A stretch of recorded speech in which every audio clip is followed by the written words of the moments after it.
إلهي لقى عبصو نبينا محارك صليا سلاد على تكذو أنت أكذب وما ستي شغل ونسنا مقاعة كايسان مقارد وفي عنتها هاي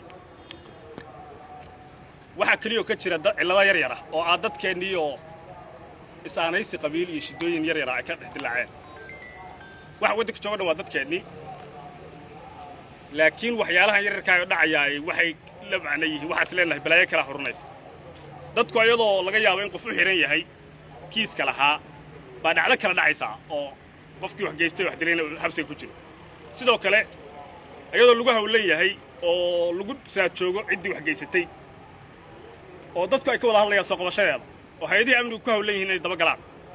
baa falka dambe ee dhacaya fidmooyinkaasi waxa keenay baan isleeyahay dadkii aan la diriray oo haddana dagaalka dawladnimada kula jidho baa dadkeenni soo dhex maraya oo qofkii xanaaqsan ba sii guwaabinaya inuu fidmo kale oo hor la sii sameeyo sidaa daraaddeed waxaan rabnaa in magaalada xasiloonideeda iyo nabadgelyadeeda la soo celiyo qoryaha iyo qalabka dhex marayana laga ilaaliyo intii hore ka shaqayn jireen inaad ku sii dadaan baa laga reebaa sidoo kale waxa laga rabaa informationka iyo xogaha dadku kulligan waa dadkeenni intana meesha joogtay waxa ka koobanahay dadka mudug waxa laga rabaa xogta qofku helo inuu daqiiqadiiba la wadaago cidda ay markaa la wadaagi karo dhammaantiin telefoonadii way furan yihiin waxa raa wixii xog la helo in la daba galo waxa dilaaci kara marka fidmooyinka dadkeena ay butaan inay khatar timaado shabaabkii iyo baladiya waxa laga rabaa marka inaad feejigantihiin askari kasta waajibaadkiisa dawliga soo gudanay oo shaqo oo qaabilsan yahay haddana waxa laga rabaa inuu information helo informationkaasna waxa rabaa inuu la wadaago dadka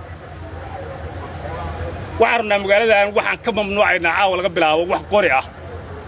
in lagu dhex wato askari aan shaqo ku jirin inuu qori ku dhex isticmaalo ciidamada amniga oo kala daraawiishta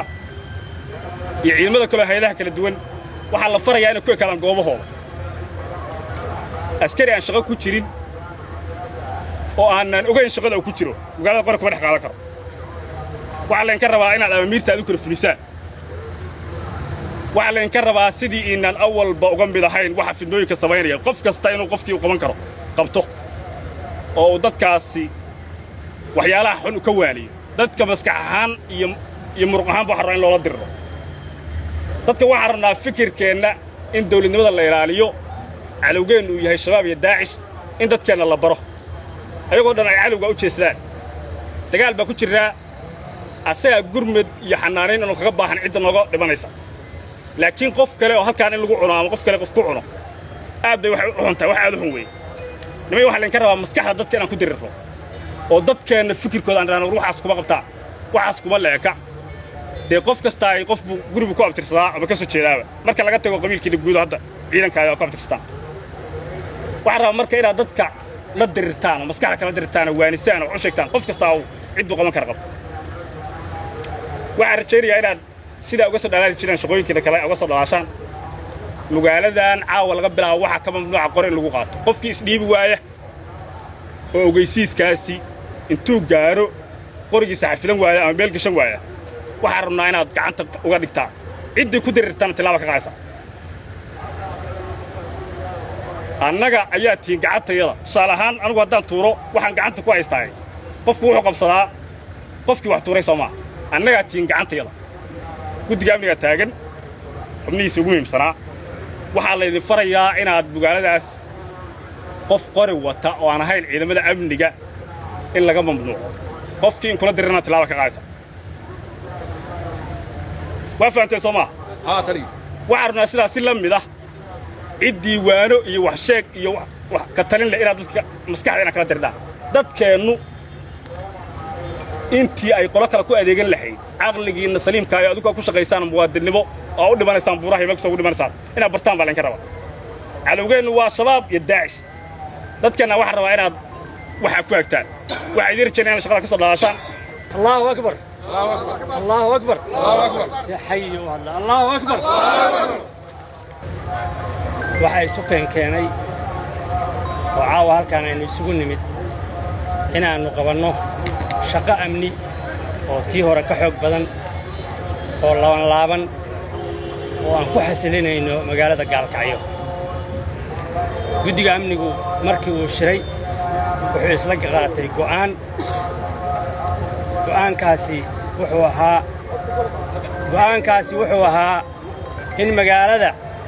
laga mamnuuco wax hub ah oo cid ku qaadan karta aysan jirinin inaan gawaarida lagu dhex qaadan karin inaan magaalada lagu dhex lugayn karinin koox iyo keli midna waxaa kaloo guddiga amnigu isla qaatay baabuurta bilaa taarigada ah nooc walba hay ahaadeene in la soo qabto la soo xareeyo waxaa dhacaysa kuwa qoryaha wata in qaarkood ay diidaan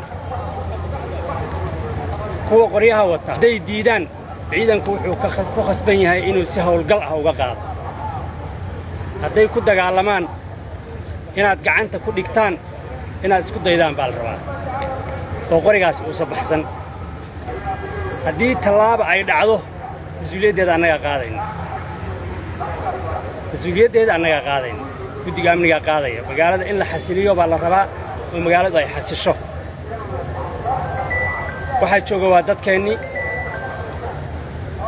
waxay ka shaqaysanayaan ganacsi waxaa magaalada lagu dhex marayaa safarro nolol maalmeedkoodaa dadku cayrsanayaan dugsiyada waxbarashada iyo goobaha ganacsigaa dadku u kala socdaan dadku intaa waa soconaya dadkaasoo dhan waxay rabaan ammaan waxa ay ku seexanayaan oo ku ladayaanna waa ciidanka booliska oo qaybta gobolka mudug waxaan rabnaa inaad mas-uuliyaddaa qaataan oo si mas-uuliyada buuxda aad u qaadaan isla markaana dadka aad u turtaan oo u sheegtaan shaqadiinnu waxa ay tahay kuwa ka shaqaynaya daroogada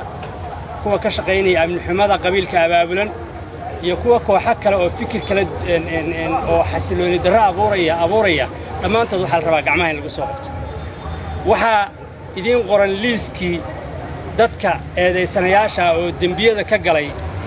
gobolkan ama magaaladan ku galay dembiyada kulligood waa idiin qoran yihiin waa laga hawlgelayaa agana waa la soo qabanayaa meelaha dhowdhow ay joogaan iyo meelaha dhaadheer ay joogaan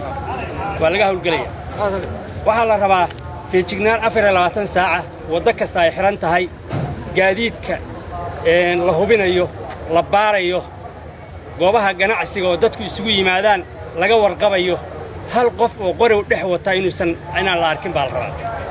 waxaa la rabaa dawladnimadeenna inaan xoojinno